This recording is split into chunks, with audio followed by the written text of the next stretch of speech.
Ya, Assalamualaikum warahmatullahi wabarakatuh. Nama saya Nur Harsha Arus Samudro, biasa dipanggil dengan Harsha.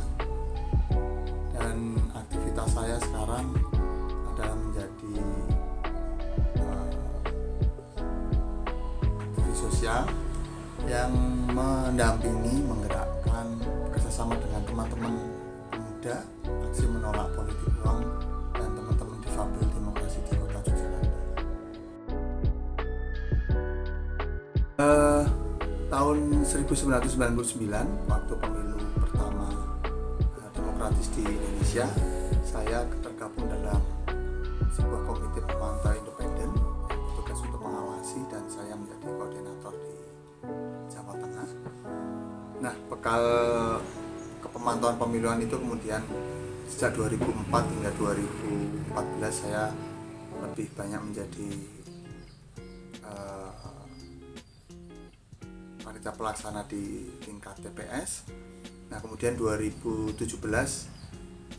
ketika saya masih menjadi ASN dosen di Solo, saya kemudian mendaftarkan diri ikut seleksi di anggota Panwaslu Kota Yogyakarta.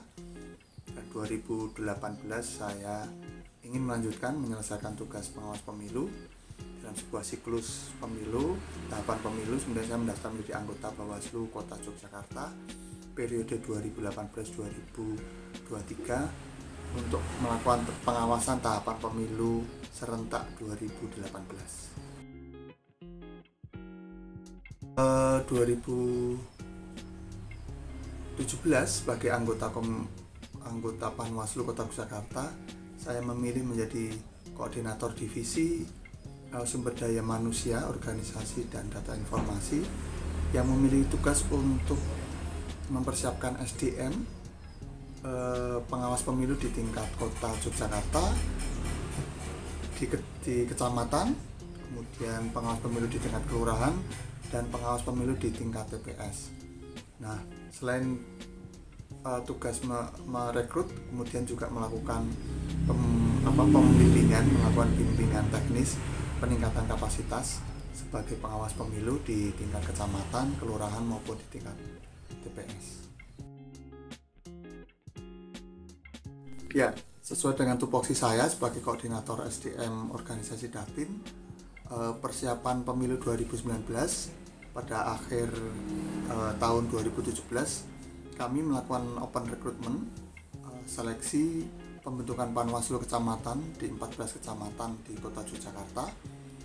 Nah, kami melakukan open recruitment secara terbuka melalui media sosial, melalui media cetak elektronik, dan manual ke kecamatan, kelurahan. Nah, kami kemudian mendapatkan pendaftar yang cukup signifikan di Kota Yogyakarta, kecuali di Kecamatan Ngampilan dan Pakualaman.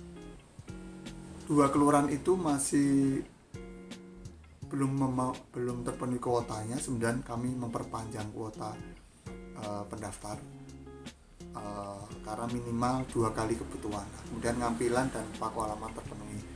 Nah, dalam rekrutmen itu kami melakukan ujian seleksi tertulis, kemudian ada batas grade-nya yang harus terpenuhi, kemudian harus terpilih 6 besar, dan kami kemudian melakukan fit and proper. Dan setelah melakukan fit and proper, kami kemudian memberikan pengumuman kepada publik, pada masyarakat untuk mendapatkan masukan dan tanggapan. Dan kemudian kami melakukan wawancara, praktek, ujian praktek, dan memilih 3 besar. Nah, kemudian setelah terpilih kami sampaikan ke publik, kemudian kami melakukan pembinaan pengawas pemilu melalui BIMTEK yang terstruktur sistematis mulai dari awal, pertengahan, dan persiapan tahapan pemilihan. Nah, kami terpenuhi 42 Panwaslu kecamatan di seluruh Kota Yogyakarta. Nah, kemudian yang kedua, tahapan pemilu 2024 ini berubah gitu ya. 2018 Panwaslu Kota Yogyakarta berubah menjadi lembaga permanen, menjadi Bawaslu, Badan Pengawas Pemilu. Nah, kemudian tahun 2022 akhir kami melakukan rekrutmen pembentukan panitia pengawas pemilu di setiap kementerian, dan kami melakukan seleksi ulang lagi melalui computer assessment test, dan kemudian ada basis passing grade-nya, kemudian terpilih 6 mendapat masukan dari masyarakat, dan kami melakukan fit and proper test dan terpilih 3 besar untuk dilatih. Sama juga mereka kemudian kami lakukan pembinaan pengawasan melalui BIMTEK keseluruhan, kemudian BIMTEK per tahapan pengawasan, baik itu divisi SDM, kemudian pencegahan, hukum, humas, kemudian juga ada penanganan pelanggaran. Jadi kita memberikan BIMTEK secara global dan BIMTEK secara spesifik kepada koordinator masing-masing divisi itu di setiap kecamatan. Dan Panwaslu PKD, Panwaslu Kelurahan atau Desa juga kami lakukan BIMTEK di awal dan di setiap tahapan. Pemilu 2019 kami pernah melakukan penanganan pelanggaran yang dilaporkan oleh warga kota Yogyakarta. Dia merasa dirugikan dari putusan KPU Kota Yogyakarta terkait dengan daftar pemilih tetap, karena dia merasa ketika melakukan hak pindah memilih dari Sumatera Barat ke Jogja, ternyata dia hanya mendapatkan hak suara 1, yaitu surat suara presiden dan wakil presiden. Dia merasa dirugikan dari 5 surat suara hanya mendapat 1 surat suara. Kemudian kami lakukan mediasi, tetapi kemudian belum berhasil. Tapi kemudian kami lakukan penanganan pelanggaran administrasi akibat hak pilih dari warga kota Jakarta itu. Tapi hasil dari pemeriksaan dari kedua belah pihak, ternyata beliau baru pindah di kota Yogyakarta itu ketika mendekati masa pemilihan pencoblosan, sehingga ketika dia masih terdaftar di DPD di Sumatera Barat, kemudian walaupun dia kemudian pindah sudah mendapatkan KTP, tapi ternyata hak dia masih daftar di Sumatera Barat, sehingga hak pilihnya dia hanya mendapatkan 1 surat suara, yaitu surat suara presiden dan wakil presiden. Yang kedua, pemilu 2024 ini dalam rekrutmen PPK di Kementerian di kota Yogyakarta, ada 1 warga kota Yogyakarta yang merasa dirugikan karena tidak terpilih. Nah, dia kemudian mengadukan itu ke Bawaslu Kota Jakarta. Kemudian kami lakukan pemeriksaan dan sidang adjudikasi. Ternyata dugaan pelanggaran itu tidak terbukti yang dilakukan oleh KPU, sehingga kami memutuskan laporan itu tidak bisa terpenuhi dan KPU tidak terbukti bersalah. Ya, pengalaman berhubungan dengan teror intimidasi menjadi tantangan kami pengawas pemilu. 2019 kami melakukan pengawasan kampanye itu paling lama 5 bulan 20 hari, sehingga kami setiap hari melakukan pengawasan di titik di kota Jakarta. Nah, Bawaslu juga ikut turun pengawasan kampanye presiden, pengawasan kampanye DPD, pengawasan kampanye DPR RI, provinsi dan kota. Dan itu kami terbiasa kemudian mengalami intimidasi, teror dengan cara didekatin dengan preman-premannya, kemudian mereka merasa tidak nyaman diawasi dan mencoba untuk mengusir, mengintimidasi kita dengan verbal, dan ya kemudian calegnya merasa karena dia incumbent gitu, dia kemudian merasa bebas melakukan apa saja, sehingga kami berusaha untuk mencegah dan menghentikan kampanye. Itu terjadi adu pendapat, adu argumentasi, dan berakibat mereka tidak nyaman, mereka menghina, mereka membuli kita gitu ya. Misalnya begini, ini ada pengawas pemilu, saya membawa duit sekepok uang merah tebal, saya nggak bisa bagi-bagi. Nah, ini kesalahan karena akibat dari Bawaslu yang melarang adanya money politik. Berarti kampanye ini kami tidak bisa, karena ada pengawas pemilu ya gitu. Kemudian secara fisik sering begitu, kami di suatu tempat ingin setelah melakukan kajian pemasangan KPK dan dapat kesalahan dan peserta pemilu tidak menurunkan menertibkan KPK sendiri, akhirnya kami bersama Satpol PP, Pangkatucan kami menertibkan, ternyata mendapatkan perlawanan. Puluhan orang kemudian mengelilingi saya, mencaci maki,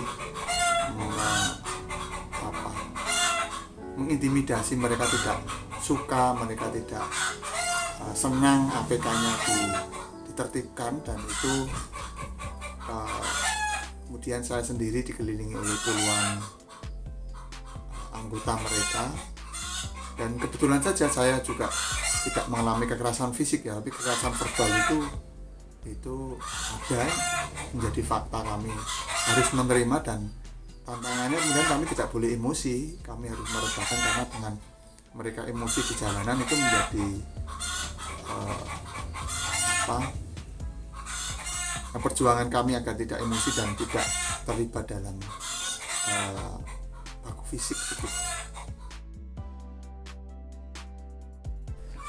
Bagaimana periode saya membangun kapasitas dan kapabilitas teman-teman pengawas pemilu atau di kecamatan, di kelurahan, itu secara rutin saya turun ke bawah, melakukan pembinaan, supervisi, monitoring ke Panwaslu kecamatan dan Panwaslu kelurahan untuk melakukan diskusi, menemukan permasalahan dan membangun kebutuhan-kebutuhan di tingkat kecamatan maupun di tingkat kelurahan dengan cara-cara yang non formal, dengan kita datangi dan kemudian kita membuat diskusi yang nyaman, ringan begitu. Kemudian ada curah pendapat, ada tukar gagasan. Nah, disitulah kemudian saya memasukkan input begitu ya, input pemahaman regulasi, misalnya pemahaman regulasi peraturan Bawaslu tentang tugas pokok dan fungsi dan tata kerja yang harus dipahami, Perbawaslu 3. Kemudian ada Perbawaslu pengawasan tahapan yang harus itu dipahami detail, dan di situ ada lampiran tentang penulisan formulir pengawasan, hasil pengawasan form A. Kemudian Perbawaslu tentang penanganan pelanggaran, Perbawaslu tentang penyelesaian sengketa, Perbawaslu tentang kehumasan. Nah, peraturan Bawaslu itu yang kemudian saya turunkan, saya diskusikan menjadi pemahaman, dan kemudian peningkatan keterampilan apa yang perlu mereka tingkatkan. Nah, dari diskusi itulah kemudian keluar bagaimana mendiskusikan, menuliskan form pengawasan ketika melakukan pengawasan di lapangan, kemudian bagaimana mempublikasikan proses tahapan pengawasan tetapi tetap menjaga profesionalitas, independensi, netralitas, imparsial. Kemudian bagaimana kita melakukan upaya-upaya pencegahan dugaan pelanggaran sebelum terjadinya pelanggaran, sehingga upaya kami berupaya betul-betul, upaya pencegahan itu menjadi kata kunci awal yang harus dilakukan oleh pengawas pemilu di tingkat kecamatan dan kelurahan sebagai upaya untuk mitigasi risiko atau pengurangan risiko pelanggaran di tingkat kecamatan dan kelurahan. Karena ini menjadi poin penting bahwa pencegahan itu menjadi upaya awal yang signifikan sebelum terjadinya dugaan pelanggaran.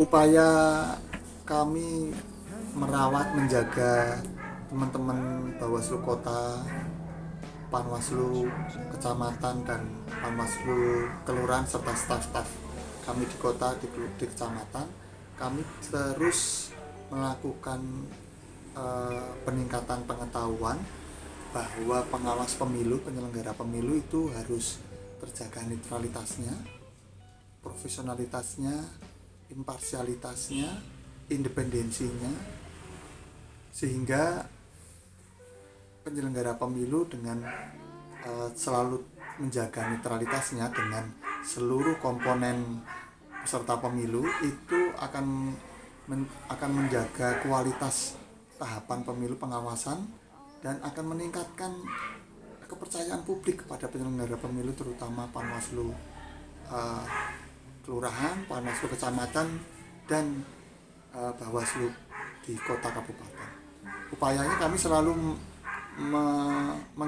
mengingatkan itu dalam setiap koordinasi, dalam setiap pembimbingan teknis maupun setiap upaya kami melakukan supervisi, monitoring maupun upaya-upaya informal menjaga dan merawat netralitas itu sebagai penyelenggara pemilu di Kota Yogyakarta.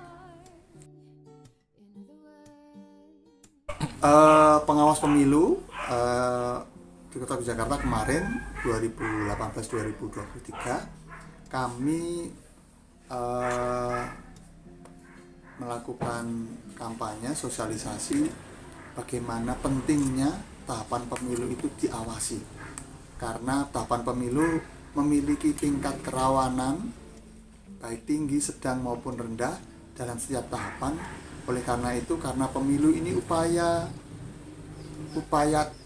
salah satu upaya memilih pemimpin baik itu eksekutif maupun legislatif dengan cara damai, maka warga Indonesia yang memiliki hak pilih seyogianya menjaga komitmen negara kita tetap negara yang berdasarkan hukum dan demokrasi melalui pemilihan umum, memilih presiden, wakil presiden, DPR RI, DPD, DPRD provinsi dan kabupaten kota, maupun nanti pemilihan kepala daerah sebagai upaya untuk menjaga suara kita, kedaulatan kita dengan cara memilih dan mengevaluasi dalam setiap pemilu.